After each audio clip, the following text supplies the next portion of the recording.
What is up, guys, and welcome back to the channel. We are finally getting the wheels and tires mounted.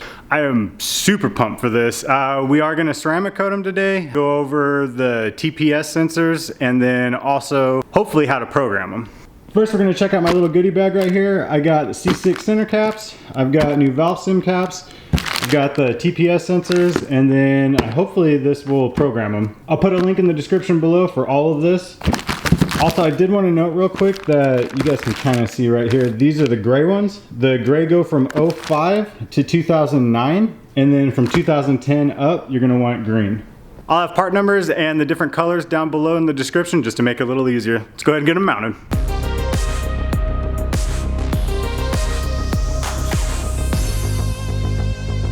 Dang, these things look so sick.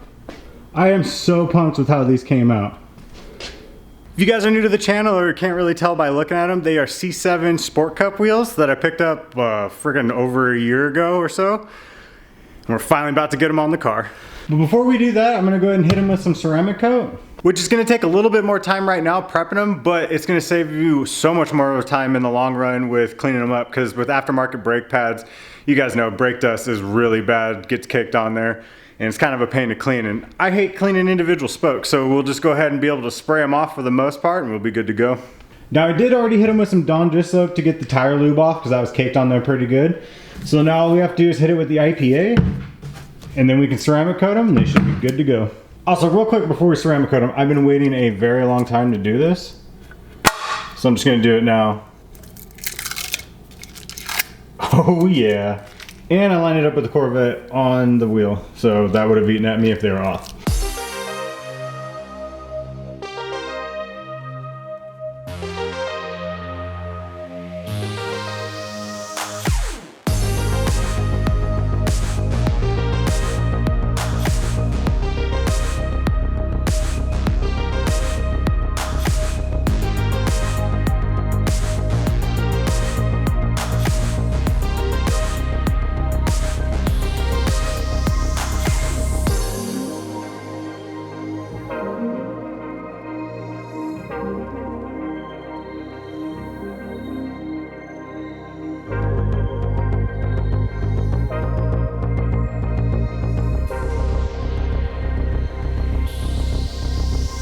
So I did just finish up doing the barrel. I didn't show you guys that because the lighting's garbage and I wasn't sure if you guys really cared at all anyway, but just want to tell you guys I did do the barrel because I hate having clean spokes and then you look inside and it's super dirty.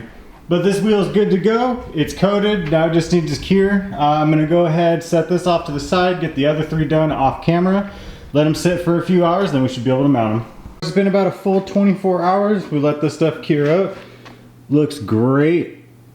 It actually feels a little bit smoother. I just realized I haven't gone over the tire size. I don't think I have yet. So the rears, we got a 315/30/20. And then the front, we got a 275/35/19. Now with having that tall of a front tire, I am gonna have to lift the front of the Vette a little bit. Luckily right now it's still just on stock bolts. We haven't got the coilovers in. So I'm just gonna turn the stock bolts out a little bit, hopefully raise it up maybe about an inch, because these front tires are about an inch taller than what we've got on there right now. There was a whole bunch of math. I was worried they weren't gonna fit, but it sounds like if I just lift the front of the car up, they should fit just fine. Now you can go online if you're having issues with this. There's tire calculators, all of that. With Corvettes, I know for sure that you want the back tire taller than the front at least. I think we've almost got a full inch. I think it's about a full inch height difference between the front and the rear on the setup that we got right now. Because if you don't, if the front is taller, then you're gonna have traction control issues and all of that. I think it needs to be at least a ½ inch taller in the rear to not have any issues.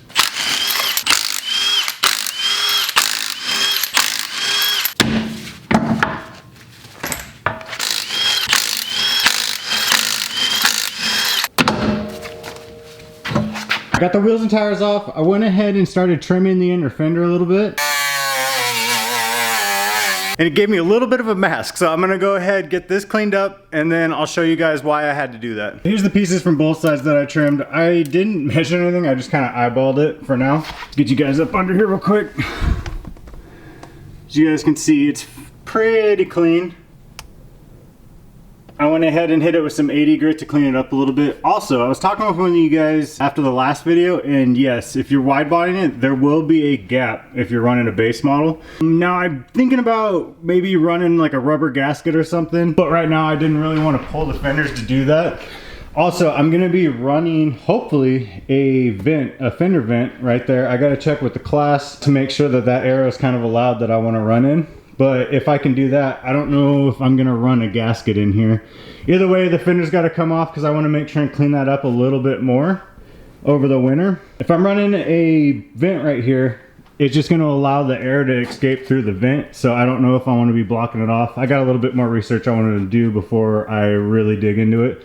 But just letting you guys know, there will be a gap if you're running a wide body on a base. If any of you are good with aero or know anyone that's good with aero, go ahead and hit me up because I am learning as much as I can, but I can always learn more. Now, for the reason that I trimmed the inner fender, even with the front tires that I've got right now, they were rubbing under spirited driving, like hard cornering, they would rub pretty good.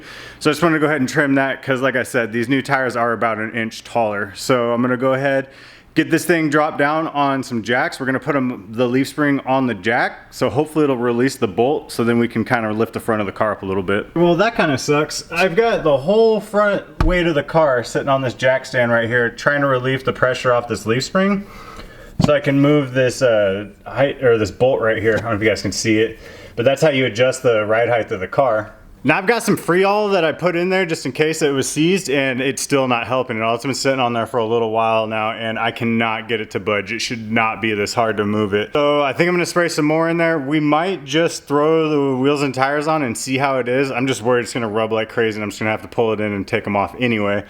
But only one way to find out. So let's go ahead and get them on and then see how well it does. Now we can finally take these spacers off.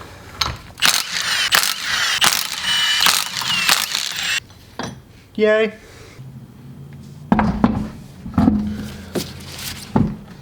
That's gonna look good.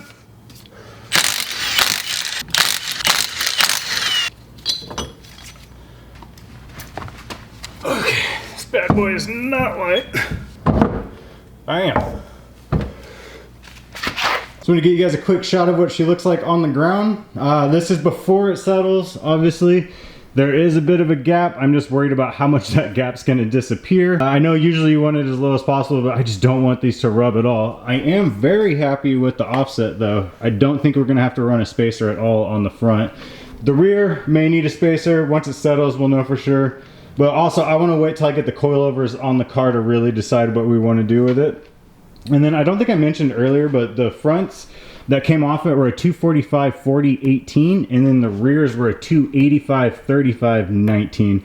So yeah, we went a little bit bigger. And also, I don't think I mentioned what you want to do is torque these down to 100 foot-pounds, and then after about 50 miles or so, you're going to want to re-torque them.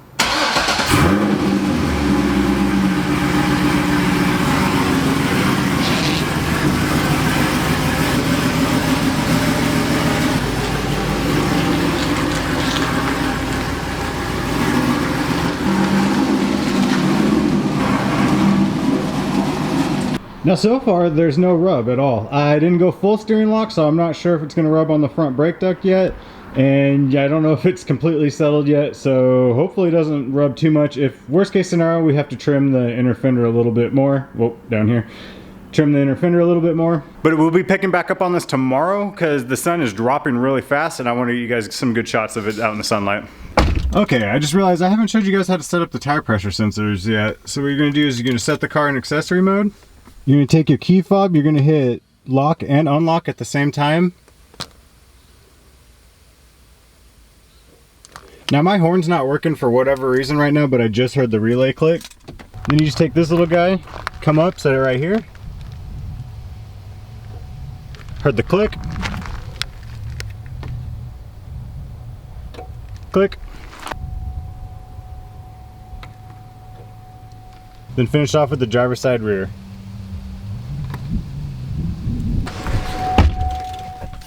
For the driver's side rear, I couldn't really hear anything because we got planes and wind and all that fun stuff. Now you guys will hear the horn. I was just trying to listen for the relay. Let's check right here. Perfect, 31-31 and 31-31. All right, it worked. So far so good, no rubbing. I did take a few corners pretty hard and no rubbing yet, so that's a plus. We'll go ahead and get it pulled over here real quick and get a look. Get you guys a quick look while the wind's kind of dying down a little bit. I am so pumped with that. I think it looks really good. Let me know what you guys think in the comments below.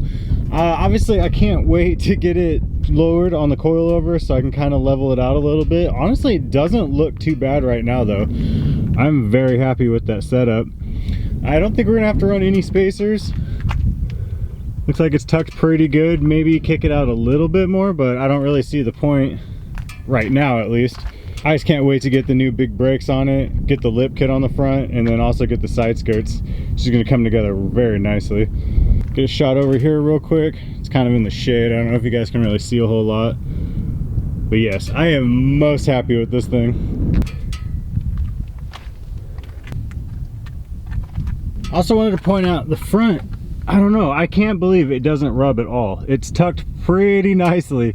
Now granted, when we throw the coilovers in, probably gonna raise it up a little bit more. I'm not sure yet though. Let me know what you guys think, because it's doing just fine. I pushed it pretty good. Like I said, I haven't hit a whole lot of corners, but so far no rubbing in the corners that I have hit, and there's pretty good grade to them.